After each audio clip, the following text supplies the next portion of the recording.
Murder, betrayal, threesomes. Netflix is starting 2026 like it's drunk. These are the January releases that will give you an erection. Let's dive in. Netflix is kicking off January with The Rip, starring Matt Damon and Ben Affleck, once again flaunting their bromance, this time as a bearded Boston version of grumpy old men. A group of cops finds a massive stash of drug money, and things go south faster than Ben Affleck's last attempt at marriage with Jennifer Lopez. Matt and Ben are back together again, probably because their shared bank account was starting to look as depressed as Ben does in every paparazzi photo. Every scene is just intense, staring, whispered threats, and the universal question, are we still going to finish each other's sentences? Watch it on January 16th. If you want to see two Oscar winners enter their We Have Mortgages to Pay era by playing Storage Wars with the Miami Mafia. Next up is Bridgerton Season 4, the Tinder for folks who think corsets are a personality. After 3 seasons of exploring himself with anything that moves, Benedict is finally settling down, because Netflix ran out of side characters for him to sleep with. The showrunners say this is the easiest book to adapt, which is code for, we just copied every Disney movie and added more nudity. Expect the usual 84 violin covers of Taylor Swift songs and enough longing stares to make you wonder if anyone in the 19th century actually had a job. So, if you're thirsty for heavy breathing and people getting horny over the way someone holds a teacup, catch Bridgerton this January. Netflix brings Agatha Christie's Seven Dials, which is basically rich British people throwing a party. So boring, someone literally dies to spice things up. The plot involves 8 clocks, 1 corpse, and a secret society that meets in a basement. Basically a Dungeons and Dragons nerd fest, but with posh accents. The detective investigates while every suspect looks like they clap after sex, and every scene is whispered accusations, suspicious tea drinking, and clocks ticking like they're begging the show to hurry up.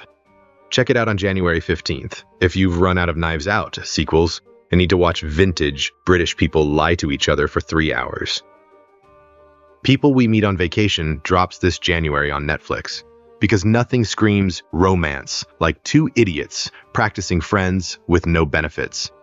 It's a rom-com about 2 people who should have hooked up in year 1, but instead wasted a decade flying economy together, lusting after literally everyone except each other. The guy brings structure, the girl brings chaos, and together they make a 2-hour movie about their feelings. Honestly, it's every chick flick ever. Opposites attract, they resist for no good reason, then suddenly realize they're in love and need to buy protection before the pharmacy closes. So swipe right on People We Meet on Vacation this January, where just friends secretly means Netflix and chill now, check for STDs later. If you've ever wanted to watch a divorce settlement turn into a literal crime scene, Netflix is dropping the twisty psychological thriller His and Hers on January 8th. It's about 2 separated adults who vowed honesty, then spent the entire show lying like they're cheating, without any of the fun parts. Tessa Thompson plays an alcoholic news anchor, and John Bernthal is her estranged husband detective, literally a race to see who can ruin the crime scene first. Every episode is secrets, lies, and intense staring. Emotional foreplay for people who think arguing counts as intimacy. Think Gone Girl, except both people stayed together for the tax benefits. Next up is Runaway, the latest entry in the Harlan Coben cinematic universe, where every dad is one bad afternoon away from becoming a discount Liam Neeson. A teenage daughter disappears, and suddenly the father uncovers drugs, violence, and dark secrets. Basically, the worst possible version of checking your kid's browser history. The show's got Minnie Driver, James Nesbitt, and a cast that looks like they all rated the depressed British actor catalog. By episode 4, everyone's lying. By episode 6, everyone's guilty. By episode 8, your remote has gone through the TV screen. Catch all 8 episodes January 1st to see how many times Harlan Coben can recycle the same story. It's the Olive Garden of mystery television. Unlimited breadsticks of plot twists, all very mediocre. It's The Threesome, a story of love, passion, and why Connor's about to spend 18 years Venmo requested for baby wipes. It's the rom-com where Plan A was dinner, Plan B was forgotten, and Plan C is diapers for life. It's about a guy who finally gets his longtime crush, and their romantic night culminates in a spontaneous threesome. The film is directed by Chad Hartigan, who asks the question, is a threesome really worth all the extra drama? I am going to go out on a limb and say yes. So, one guy, two girlfriends, double pregnancies, and suddenly everyone meets their OBGYN. It all sounds like an ad for condoms. Netflix is resurrecting Sandakan, a 19th century pirate story that looks like a high-budget perfume commercial for bearded men. It's what happens when Pirates of the Caribbean decides to play Romeo and Juliet. The plot is forbidden romance meets imperial warfare. Sandakan is living his best pirate life until he meets Mariana, a British chick, and suddenly it's all longing looks and revolutionary vibes. The dialogue is about 10% pirate talk and 90% heavy breathing. Perfect for watching on mute in a dentist's waiting room. So if you like your historical accuracy served with industrial strength hairspray, mark your calendar for January. Up next is Bone Lake, another Airbnb horror story starring two attractive couples who got rejected by the porn industry. The two couples accidentally double book the same lake house, which is apparently harder to resolve than peace negotiations, because instead of calling customer service, they decide to psychologically torture each other for 90 minutes.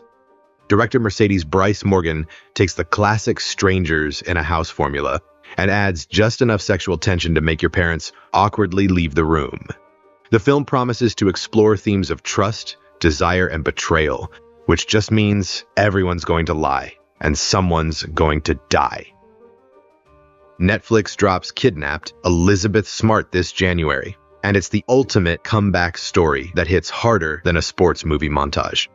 Elizabeth Smart tells her own story, which immediately removes the usual true crime nonsense. No ominous pauses, no dramatic eyebrow raises, no guy whispering like he's afraid of the truth. There's no overproduction, no fake suspense, just resilience, reflection, and a survivor who refuses to be defined by her worst day. This isn't a fun watch, but it sticks with you longer than whatever murder doc Netflix autoplays at 2 a.m. Netflix is blessing us with Bob Marley, One Love, a biopic where a reggae legend somehow gets taken down by a soccer ball. The plot is basically, man makes beautiful music, man cheats on wife, people try to murder him, he gets a foot infection that turns into cancer. The end. Kingsley Ben-Adir plays Bob Marley with the calm energy of a man who already knows this is getting Oscar buzz, even if the accent sounds like Duolingo Jamaican. So yeah, stream it if you want a movie that looks like it understands Bob Marley, even if it feels like it's just reading the Wikipedia article out loud. The newest Netflix anime is called Cosmic Princess Kaguya, or as I like to call it, Space Karen Refuses to Go Home. It features a legendary moon girl who decides that the best way to avoid her responsibilities is by streaming to losers in a virtual world called Tsukuyomi. It's basically a fever dream, where ancient folklore meets modern internet brain rot, complete with glowing poles and virtual clones. If you've ever wanted to see a 1,000-year-old goddess get ratioed on a live stream, mark January 22nd on your calendar.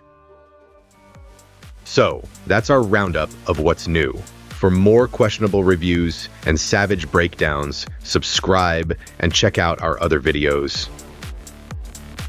Check back next week for your weekly dose of movie madness, and as always, let's get watching.